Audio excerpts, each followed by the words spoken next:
এখন আমাদের বিরুদ্ধে মিথ্যা অপপ্রচার প্রপাগান্ডা চালানো হয় মানুষকে বিপথে চালাবার জন্য। আমাদেরকে যেন মানুষ আমাদের আলোচনা এইটাকে কিভাবে গ্রহণ করবে কিংবা গ্রহণ করবে না সেই দিকটাই তাহারা চেষ্টা করে যেন এ আলোচনাগুলো তাদের সামনে না আসে, কারণ আসলে থলের বিড়াল বের হয়ে যায়। আপনারা খেয়াল করবেন, অভিযোগ করা হয়েছে সলাতকে অস্বীকার করা হয়েছে, কখনো না। তাহলে এখানে একটি প্রশ্ন থাকে। প্রথমে আমি বলি সলাত শব্দের অর্থ কি আর সলাত কাকে বলে। সলাত শব্দের অর্থ কি? সলাত শব্দের অর্থ হলো সংযোগ, যোগাযোগ, প্রচেষ্টা। কি? সলাত শব্দের অর্থ সংযোগ, যোগাযোগ, প্রচেষ্টা। এখন সেই সংযোগ এবং যোগাযোগ প্রচেষ্টাটি কার সাথে হবে, কিভাবে হবে, কার সাথে সলাত তথা সংযোগ যোগাযোগ প্রচেষ্টা করতে হয়। সলাত কয় প্রকার সেটা পরে বলি। আগে আমরা জানি যে সলাত মানে কি। আমরা যাহারা নমাজ সলাত করতেছি, আমরা কি আদৌ বুঝতে পারতেছি যে সলাত মানে কি? সলাত মানে হচ্ছে, সলাত শব্দের অর্থ হলো সংযোগ, যোগাযোগ, প্রচেষ্টা। সলাত শব্দের অর্থ হচ্ছে কি, একটি সোজা বেতকে বাঁকায়া দুই মাথায় এক করা। সলাত শব্দের অর্থ হচ্ছে কোমর ঢোলায়া নাচা। ডিকশনারি খোলেন, লুগাত খোলেন যে সলাত শব্দের অর্থটা কি। তো সলাত শব্দের যেটা দর্শনগত পাওয়া যায় সেটা হইল রসুলের সাথে সংযোগ, যোগাযোগ, প্রচেষ্টা এবং রবের সাথে সংযোগ, যোগাযোগ, প্রচেষ্টা। রসুল এবং রবের সাথে সংযোগ, যোগাযোগ, প্রচেষ্টার অপর নামই সালাত। আল্লাহর রসুলের সাথে এবং আল্লাহ রব্বুল আলামিনের সাথে সর্বক্ষণ সংযোগ, যোগাযোগ, প্রচেষ্টার অপর নাম সালাত। আমি চেষ্টা করেছি এই সালাত সম্পর্কে আপনাদেরকে অবহিত করার জন্য। এই আমার উদ্দেশ্য যে সলাতের মূল বিষয়টা যেন মানুষ বুঝতে পারে। এই নাগাও সলাতের মূল বিষয়টা যেন মানুষ বুঝতে পারে, আমার প্রচেষ্টা ছিল এইটা। সলাতের দুইটা দিক আছে, দুইটা প্রকার আছে। একটি বাহিরের দিক, অপরটি ভেতরের দিক। একটি মূল সালাত, একটি রূপক সালাত। একটি মূল সালাত, একটি আনুষ্ঠানিক সালাত। একটি হাকিকি সালাত, একটি মেজাজি সালাত। একটি ওয়াক্তি সালাত, একটি দায়েমি সালাত। এখন প্রবলেমটা, সমস্যাটা যেখানে আমাদের প্রচলিত সমাজে, সেই সমস্যাটা হইল সলাত নিয়ে না, সেই সমস্যাটা হইল ওয়াক্তি এবং দায়েমি নিয়ে। সলাত নিয়ে, নামাজ নিয়ে আমাদের মুসলমান সমাজে, আমাদের মধ্যে ৭৩ ফেরকায় কোনো প্রকার দ্বিমত, অস্বীকার, অস্বীকৃতির বিষয়ই নাই। দ্বিমত এবং অস্বীকার, অস্বীকৃতির বিষয়টা হইল সলাতের প্রকারভেদ নিয়ে, সলাতের দিক নিয়ে, যে দায়েমি এবং ওয়াক্তি সালাত নিয়ে। ওয়াক্তি সালাত নিয়েও মতভেদ আছে, দায়েমি সালাত নিয়েও মতভেদ আছে। ওয়াক্তি সালাত ৫ ওয়াক্তও অনেক ফেরকা স্বীকার করেন না।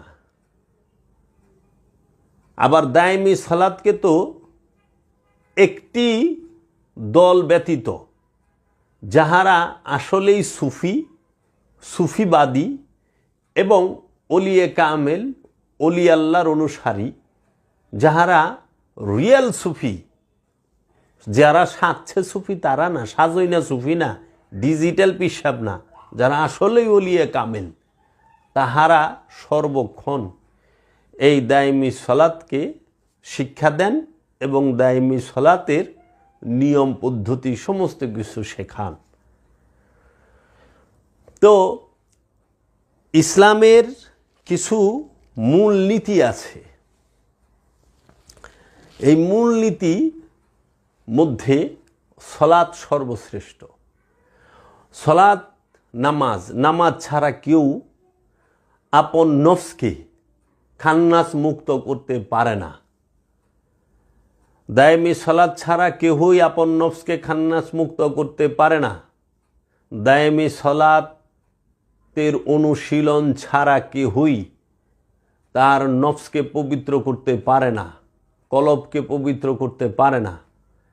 কলবকে পবিত্র করতে গেলে অবশ্যই দায়মি সলাতের এই চর্চা, দায়মি সলাতের অনুশীলন সর্বক্ষণ করতে হবে।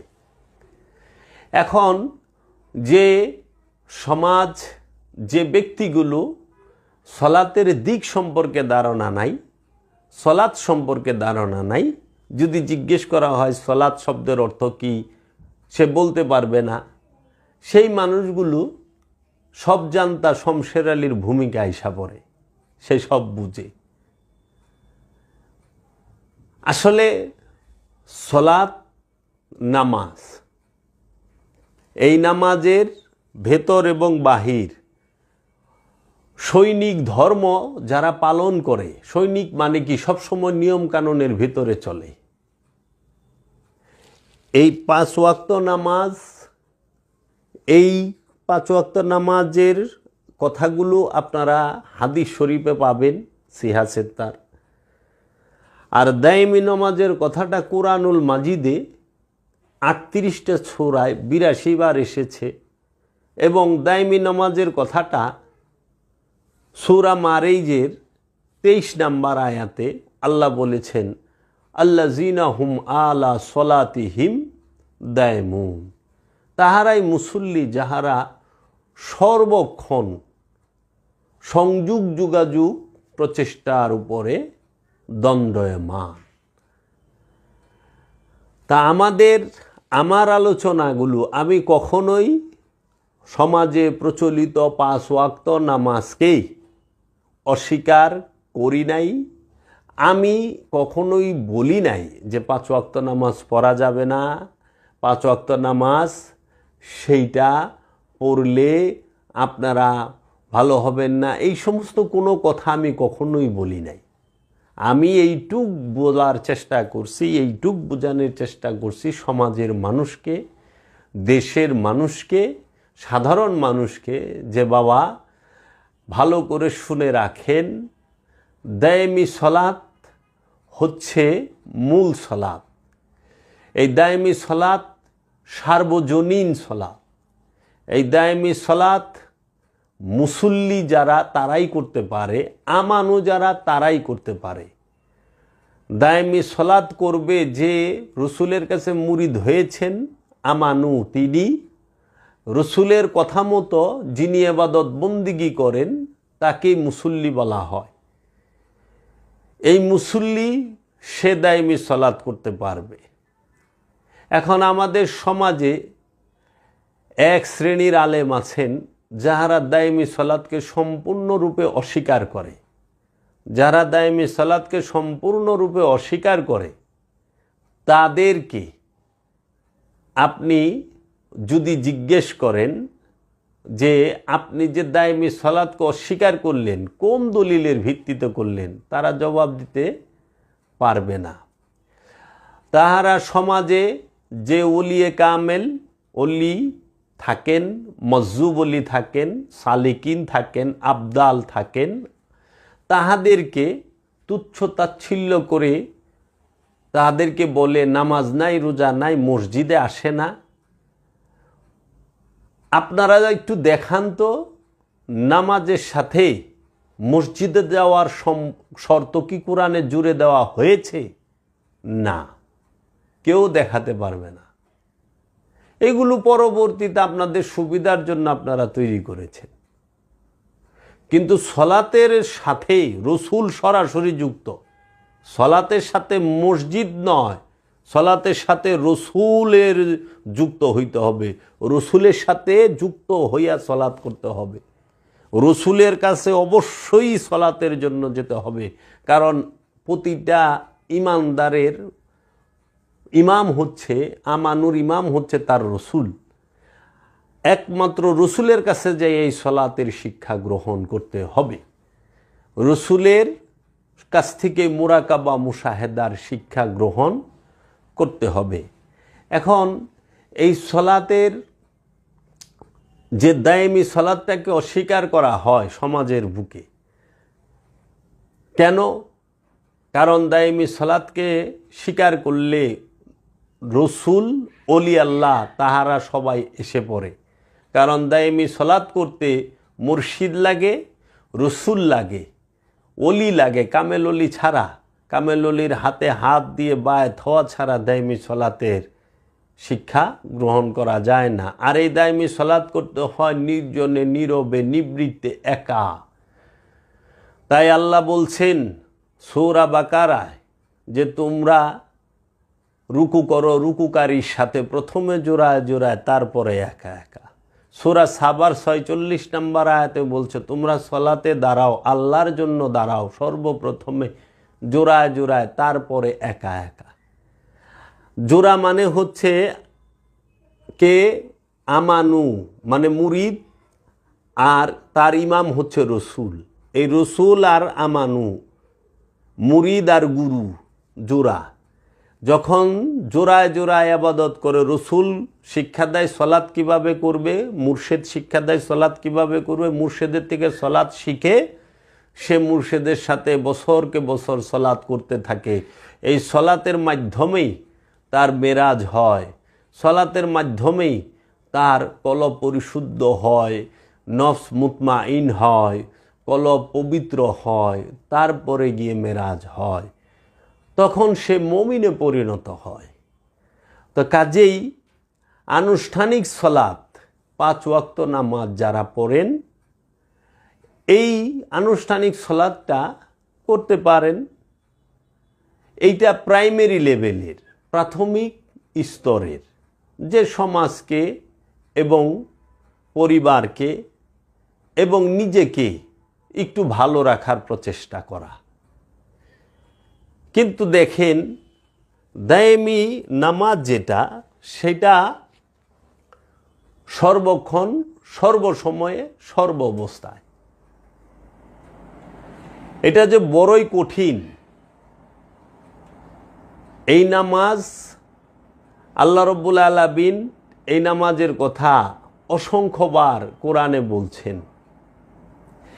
এখন ওলি আল্লাহরা কি বলছেন দেখেন, আজ থেকে 250 বছর আগে আমাদের এই বাংলার যিনি সুফি সম্রাট ফকির লালন সাইজি, তিনিও তার কালামে বলে গেছেন, না পড়লে দায়েমি নামাজ সে কি রাজি হয়, কোথায় খোদা কোথায় সেজদা করি সদায়। না পড়লে দায়েমি নামাজ সে কি রাজি হয়? দায়েমি নামাজ না পড়লে আল্লাহ রাজি হবে না। কোথায় খোদা কোথায় সেজদা, আল্লাহ কোথায় আর সেজদা করতাছি কোথায়। তারপরে আবার তিনি আরেকটি স্থানে এই দায়েমি নামাজ নিয়ে বলেছেন, পররে দায়েমি নামাজ এ দিন হলো আখেরি, মাসুক রূপ হৃদয়ে রেখে দেখো আশেক বাতি জেলে, কিবা সকাল কিবা বৈকাল দায়েমির নাই অবধারী। তো দায়েমি সলাতের কথা আজ থেকে 250 বছর আগে, কি 150 থেকে 250 বছর আগে, যখন বাংলা ভাষায় কোনো প্রকার কোনো কোরআনের অনুবাদ ছিল না, তাফসির ছিল না, কোনো বাংলার জমিনে বিখ্যাত আলেমও ছিল না। 150 বছর আগে বাংলাদেশে ওই রকম বিখ্যাত কোনো আলেম ছিল না। সেই সময় ফকির লালন সাইজি দায়মি সলাতের কথা ভুলে গেছে। এইটি আছে কোরআনের ৭০ নম্বর সূরা মারিজের ২৩ নম্বর আয়াতে, আল্লাযীনা হুম আলা সলাতিহিম দায়মুন। আল্লাযীনা যাহারা আলা উপরে, সলাতিহিম তাহাদের সংযোগ যোগাযোগের উপরে, দায়মুন সর্বক্ষণ সর্বসময় সর্ব অবস্থা, তাহারাই মুসল্লি যারা তাদের রসুলের সাথে সংযোগ যোগাযোগ প্রচেষ্টায় সর্বক্ষণ অবস্থান করে। তাই সলাত মানেই হচ্ছে টু কানেক্ট, রসুলের সাথে উম্মত যুক্ত হয়ে যাবে, আল্লাহর সাথে বান্দা যুক্ত হয়ে যাবে, গুরুর সাথে মুরিদ যুক্ত হয়ে যাবে, পীরের সাথে মুরিদ যুক্ত হয়ে যাবে। এই মুর্শিদের সাথে রসুলের সাথে রবের সাথে সম্পূর্ণরূপে যখন একজন আমানু যুক্ত হয়ে যায়, তখনই তিনি সলাতি, তিনি মুসল্লি। এই নামাজ আমাদেরকে কে শিক্ষা দেবে? ওলিয়ে কামেল। আমরা এই রসুলের সাথে যুক্ত হওয়ার প্রচেষ্টা এবং চেষ্টাটুকুও করলাম না। এখন আমাদের সমাজে বলে যে ৫ ওয়াক্ত নামাজের কথা অস্বীকার, কে বলছে? ৫ ওয়াক্ত নামাজ পড়েন। আমি বুঝাইতে চাইছি নামাজের দুইটা দিক, একটি ভেতর একটি বাহির, একটি দায়মি একটি ওয়াক্তি, একটি হাকিকি একটি মেজাজি, একটি আসল একটি অনুষ্ঠান। অনুষ্ঠানকে রাখা হয়েছে আসলকে পরিচয় করাই দিবার জন্য। অনুষ্ঠানের মধ্যে সত্য থাকে বিন্দু পরিমাণ, অনুপরিমাণ, কিন্তু মূলকে বুঝাই দেবার জন্য অনুষ্ঠান।